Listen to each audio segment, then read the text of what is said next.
capabilities, we can decide what we want to do. For your information, we do 3 shots. Okay. So we'll try to, if it trips, we'll try 2 more times to close it in, and if it doesn't work, we say that's it. Whatever's on there, you know, because that's what he said. They burn the branch or Yeah, and there's actually a study been done about like the number of shots that you will put on this type of device, because every time you put a fault on the system, it strains it, you know, it wears it out. So it's, the number is over 85% of faults, if they're going to clear, will clear by the 2nd attempt. So that's why we don't try after that. Okay, Figure so that's enough. Statistically, we. And have you been putting these trip saver 2s out? Because I saw somebody do some work on the transformer outside my house, and it involved digging down and making sure the ground was still good. So are you installing them? Not yet. So we're planning to put some trip savers up this year, just because we think it's a good device. But so they were just doing some. Yeah, they may be doing some other type of work. You know, looking at maybe they're inspecting the pole. I'm not sure what they might have been doing, but yeah, absolutely. Somebody else might want to answer. Go ahead. Regarding the trip saver 2, you mentioned there are a number of vendors out there. Is there a standard on the telemetry and the protocol, and what type of security do they have implemented on that? Yeah, a lot of stuff is, when it comes to telemetry and communications, a lot of it is very standardized, regardless of what type of equipment that it is. When it comes to the trip saver particularly, we have actually chosen not to put communications on the trip saver for the time being, because it becomes a lot more complicated just from a maintenance and operations point of view. Because it's sitting in a cutout, you can't connect any wires to it. Like, it's not like you can plug an Ethernet cable into it or some other type of fiber or whatever. It has to be totally wireless. So you end up having to mount what, I forget what they exactly call it, like a portal, I think is what they call it, to the pole, and so that portal communicates with each one of the trip savers, and the trip saver has to have a battery in it so that it can communicate when it has power, when it doesn't have power, and all this kind of thing. So it just becomes a lot more complicated, and so we didn't really go down that path. We decided that the best thing to do would be just stick with a standalone unit that doesn't need to communicate, and it just operates, and kind of as we talked about. But in terms of the rest of the reclosers, very strict standards, very strict cybersecurity things that have to go into it. I'm not a cybersecurity expert, but I know that there's a lot of, like CIP 001, 002, 003, they have all kinds of protocols and standards that are required, and we're following all those. And then the other question was your network management system, is it capable to support the newer technology? Yeah, so that's something that we're, again, building towards. Right now, could we support additional communications? Yes. Can we support all this stuff coming into, let's call it a master computer or ADMS, smart grid, whatever word you want to use? Can we support that? No, because we don't have that right now. But it's something that we're working towards, and over the next, I know you want to say something. Over the next several, have to watch him. Over the next several years, it's something that we're working towards, but not something that's going to be like immediate. Go ahead. And this is something I'm certainly, again, no IT guy, don't know software, but I can tell you that we are looking at new outage management software, a new platform right now. And part of what it will have is exactly that, in terms of a much broader capability to accept a tremendous amount of information that simply the current technology, the current software doesn't support. So we are actively right now going out, looking at, interviewing different vendors, looking at what some other utilities have had, but the idea is to, and again, this is where it's you have to be very careful, but what you're looking at doing is saying, okay, we need a new software for our outage management system, and we need to be able to kind of like look into the future and say, okay, not only does it have all of these bells and whistles as of 2018, but we need to kind of forward look into 5 and 10 years from now, which is say the life of the software system, to say, what other technology does this software need to understand and can incorporate? So as we're talking about all of this SCADA and all of this additional information, that we're going to be able to gather that data from the field to be able to now not only have it in the field, but have the software capability, to your point, that back at our distribution control center, that can take that information all in and process it and provide us good information and help us to manage the system that much better. This might take you off your area of expertise, but does any of this help towards future goals of smart grid and to reduce the burden of the infrastructure?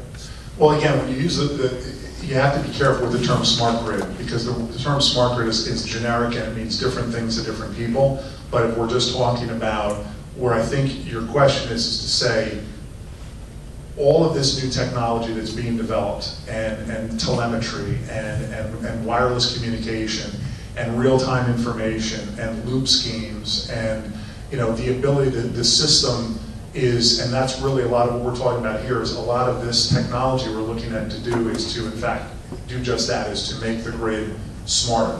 And I think as we go into the future, that this is the way of the future, and that's why, as I said, what we're looking to do is embrace this technology, but to do it in a very calculating way, in a way that we know that it's going to have clear investment and returns on investment, making sure that we're not going off into some area that, let's say, is going to be the VHS of 5 years from now. We want to make sure that we're moving in the direction where the technology needs to be.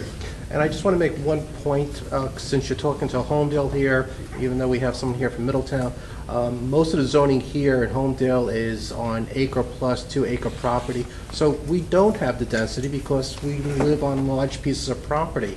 So you don't see the return on investment based on the number of people that a smart technology would do in a town like Keyport and Mattawan, where a lot of more people are closer together.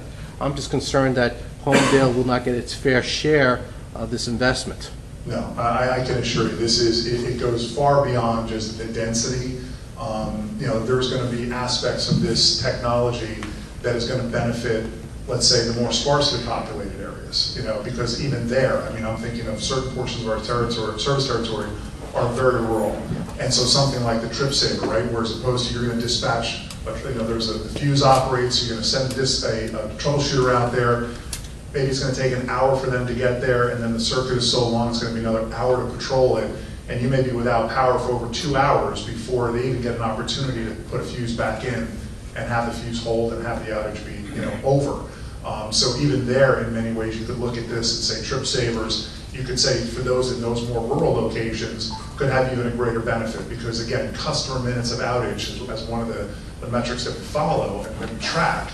It's going to have almost like the reverse impact, but in those more rural communities, they're benefiting. One last question, right there, you've been patient. Con Edison, I understand right now, is putting through a pilot program in Staten Island in updating all of their reclosers. They are thinking smart grid to the future as they upgrade their equipment to use fiber optics, because they want to improve the speed, so they don't want to wait several years out. So I want to make sure that the reclosers that we're putting in will be compatible with that type of schematic and protocol. Good question. Sure. There's many ways to do communication. You can do fiber optic, which is physical. You're probably aware that even Verizon has largely abandoned physical type of communications medium simply on cost. The reliability of wireless has come leaps and bounds. Right now, we are working off of a cellular type communications, but in terms of moving to fiber or moving to proprietary radio communications, or whatever we may choose to do, the good part is that all you need to change out is the communication piece of it. So the recloser itself, the control for the recloser, all of that will work regardless of what type of communications you use to communicate with it. So like I said, could be fiber, could be radio, could be cellular, could be landline, could be copper, whatever. All of it works. It's just a matter of, usually it's like a little piece of equipment that's no bigger than this, and you just change it out, and that's all you gotta do, and the rest of it just works. So I foresee no issues in terms of future proofing, in terms of the equipment that we've selected. My friend Terrence Wall has a question. Yes, thank you very much. First of all, thank you very much for being here. Mayor Fratelli, thank you for hosting it, the event. I have a quick question that's a little bit different. With the infrastructure project, are there any elements that are part of facilitating dark fiber and working with telecom service providers as broadband, it's not the electric side, but as far as the use of the right-of-ways as the companies like Sunesis and other vendors are working in that space to increase broadband capability, Wi-Fi, microcells, and things of that nature. Is that part of this wheelhouse at all, or are there opportunities there as far as spreading out and better developing the communications that are not from the electric perspective, but from the broadband, the Wi-Fi, and the other items that you would see through dark fiber? I'll let John answer for the most part, but I don't believe that really is in the scope of this particular program. And I would also say, just in terms of the technical, I'm not going to give you the technical answer. I would just say more from the right-of-way perspective is that that with the existing rights-of-way that we have in the state, right? I mean, they are, it's a very valuable commodity, and even theirs as the utilities, or whoever it is that has that right-of-way or holds that right-of-way, that we are encouraged to work with and to allow. So, for example, like there's fiber that's in the communication space on the pole. So that's, in this case, it's, it could be Verizon, it could be another company, but it's not as if like it can only be Jersey Central or it can only be Verizon. So these other, we are, for those that have and own these rights of way, that they are a key highway, if you will, to move whatever the technology is. So that's not a technical answer at all, but. Thank you. I would just remind everybody, if you have a question that hasn't been answered or you'd like to ask a follow-up question, there's index cards in the back. Leave your contact information. I guarantee you Kieran will get back to you. He's very good at returning phone calls and messages. And on behalf of Homedale Township, I want to thank JCP&L, John, Kieran, and Ed. You did a great job tonight. And we're happy to have you. Thank you for coming out, everyone. Have a great evening. Thanks.